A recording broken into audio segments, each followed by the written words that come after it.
The following morning, Kazumi and I eat of breakfast of broiled mackerel, rice and miso soup. I want to let you know that Dr. Hamasaki will come here tomorrow. Is she coming to see you? Actually, tomorrow she is coming to see you. Hi, Kazumi.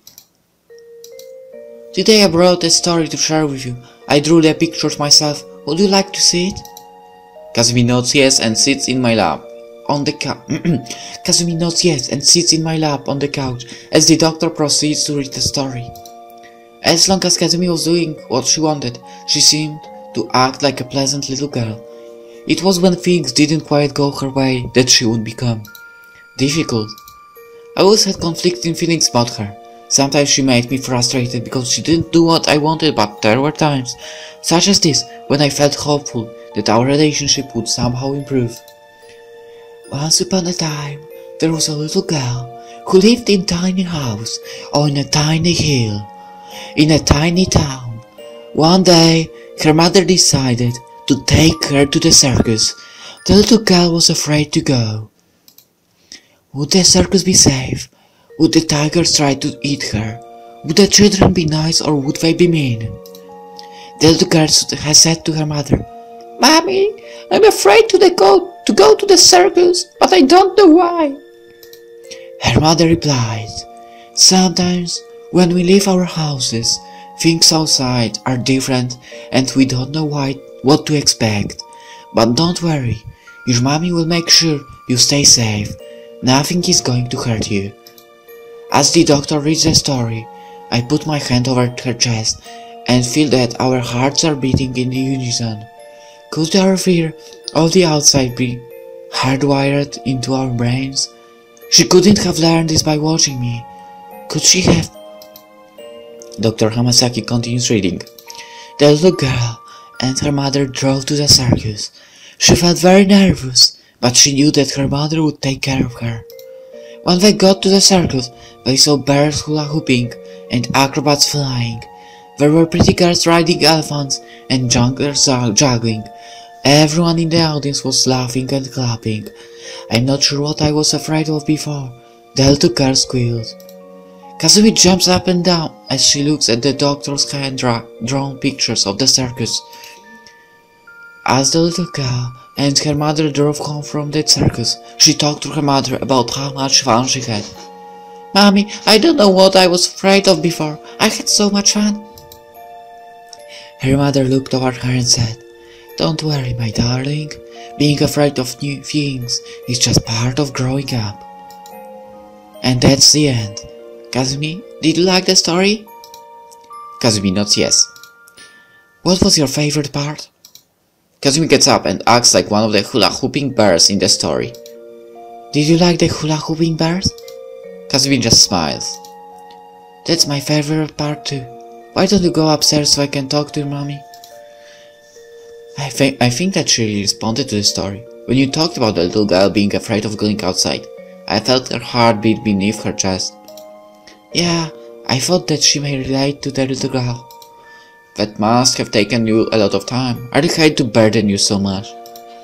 A good therapist should take the time to prepare for their patients. There's no need to mention it. Have you spoken to her teacher recently?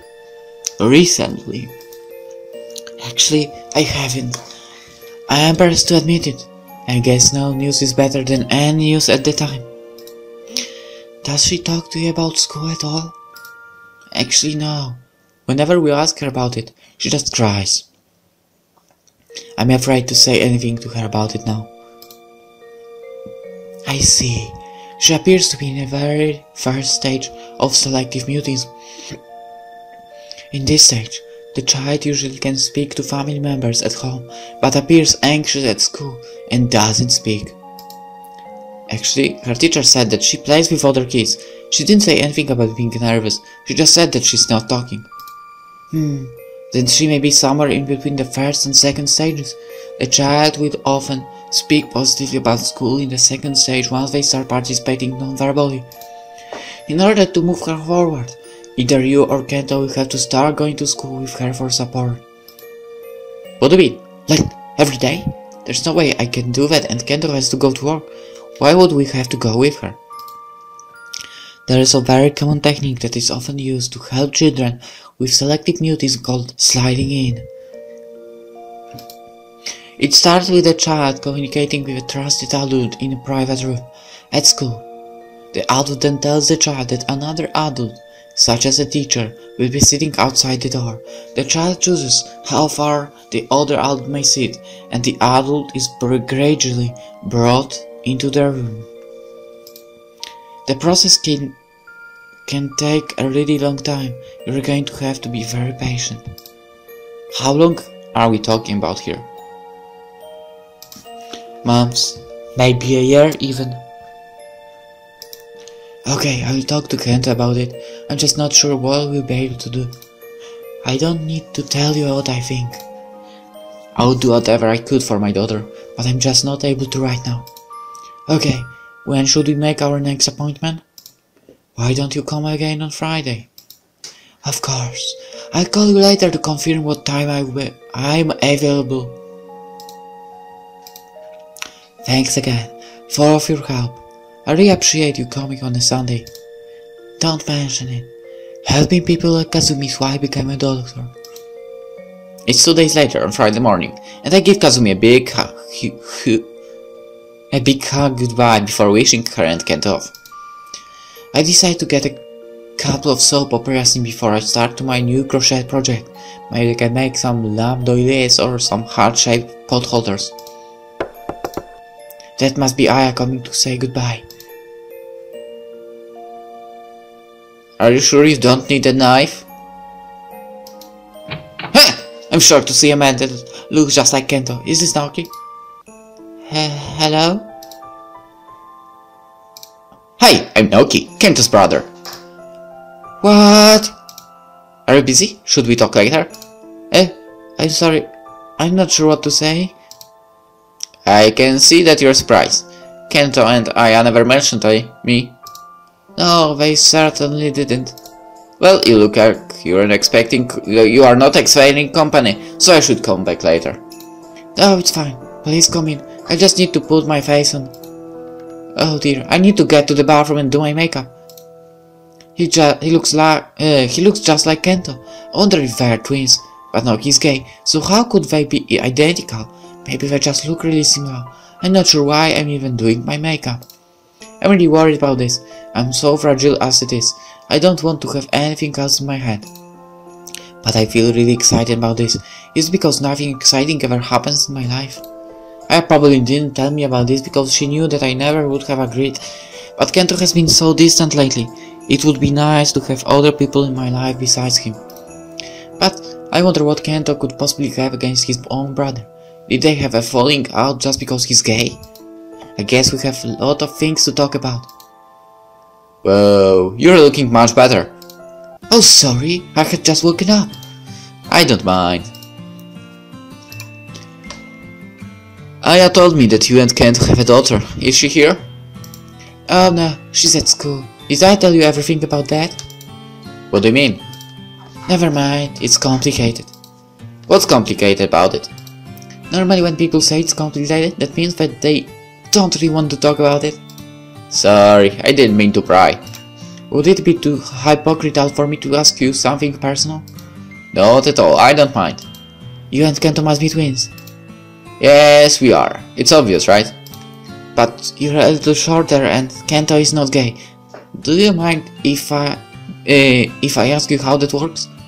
Hey, I'm not shorter. It goes without saying that it's complicated. You see, there's a lot of information about why people may or not be gay, and some things may apply to some people, but not to others. I've seen a few studies about identical twins where one is gay and one isn't. They think that epigenetics may have something to do with it. Epigenetics? Well, I'm not that familiar myself, but my understanding is that my brother and I share the same DNA, but the theory is the same genes may or may not be active. What does it mean? Well, it means that our genes are the same, but the activity of those genes may be different, so some of my genes may be active, and some of his may not be. Sexuality is probably not completely biological. There are other psychological, sociological, and personal factors that make up our sexuality. That being said, there appears to be a strong biological link to sexual preference. I'll have to read up on that, it seems really interesting. So, Kento's not here, is he? I suddenly feel a little creeped out. I mean, there's a strange man in my home. Should I really have let him in? I feel safe because he looks just like Kento. And he's gay, so I have nothing to worry about, right? Plus, he's friends with Aya. I'm sure he's fine. Oh, he just took Kazumi to school, and he'll be at work until later this afternoon. By the way, how do you know Aya? A long time ago, I found out where Kento worked and I went there to try to talk to him. He scorned me and told me to get out. I watched the whole thing and followed me out of the bakery to make sure things were right. We've been friends ever since. So, she never mentioned you. Do you see her often? I see her once every few months or so. I don't really live that close. Okay, do you mind if I ask what happened between you and Kento? Well, a number of things happened. He started to resent me in high school because people would beat him up because they thought he was gay. Oh, is that because they thought you were him? Pretty much. However, that's not the only thing. As we got older, we were just like oil and water. If I said up, he said down. If I said left, he said right. I just couldn't get anywhere with him. The other twins I know are the exact opposite. They actually like each other. I tried to find ways to reconnect with him, but he just wasn't interested. He thinks that he's the better twin and thinks he outmatches me in every way. I'm really sorry to hear about that. It's fine, really. I'm used to it now. So, what are you doing today? Oh, I usually just take care of the house and I look around and notice that there isn't a spot of dust inside. And it's spotless, so you don't have anything to do you? Not really. Do you want to have a spa day? I guess we could do that. Can you cut hair? Oh my god, that is so weird because I was just thinking about how somebody really needed to do something with your hair. I start laughing hysterically because I know it's true. If Kento or Aya would have said that to me, I would have been really mad. I wonder why it's different with Naoki. I was right. I'm surprised that I'm having fun already. Do you have any scissors? Yeah, I have some scissors upstairs that Aya uses to cut my hair. I will go get them. Naoki and I get set up in the bathroom. We drape a towel around me and get a broom and dustpan ready. He helps me to wash my hair and starts cutting away. He makes an Italian soda for me, and I feel like a queen as I sip the strawberry soda away.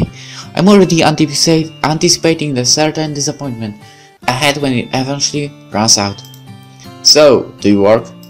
Actually, I was writing a little, but I got kind of depressed and couldn't manage to get that much work done. Oh no. Yeah, I have just been really struggling for years.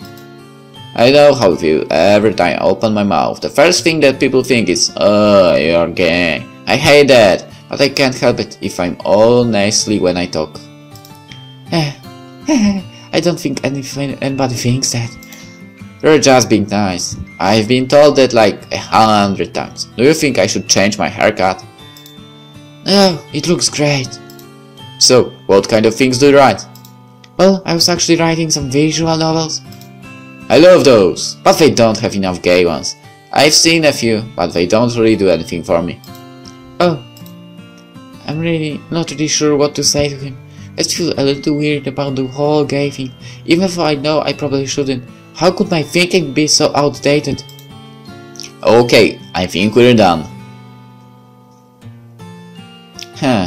Come to think about it, I don't know how would I act because I've never actually met any gay person.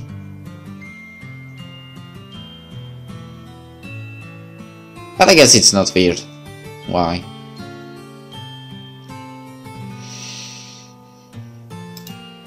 God, my hair looks amazing. You really are good at this.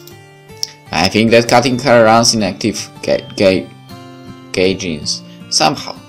How about I put some highlights in your hair and we can go outside and let the sun help to bleach them out. Oh, I don't think that I can do that. Sorry, I forgot. Aya told me that you have some problems leaving the house. Yeah, of course, she told you about that. Well, when was the last time that you tried? I don't know.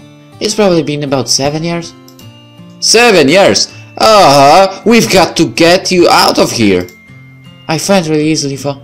It takes a long time for me to snap out of it once I'm down. Well, do you want to get out of here? Of course I want to. Then let's go right now. How about we make a safe word? What's a safe word? Basically, we start with what you feel comfortable doing. If things get too out of control, you just say red or something like that. Isn't that like a weird sex thing? Really? Well, if you want to get all technical about it, then yeah, I guess it is a weird sex thing. Am I revealing too much about myself? I mean, we hardly know each other. Well, Come on, let's go. Your code word is red.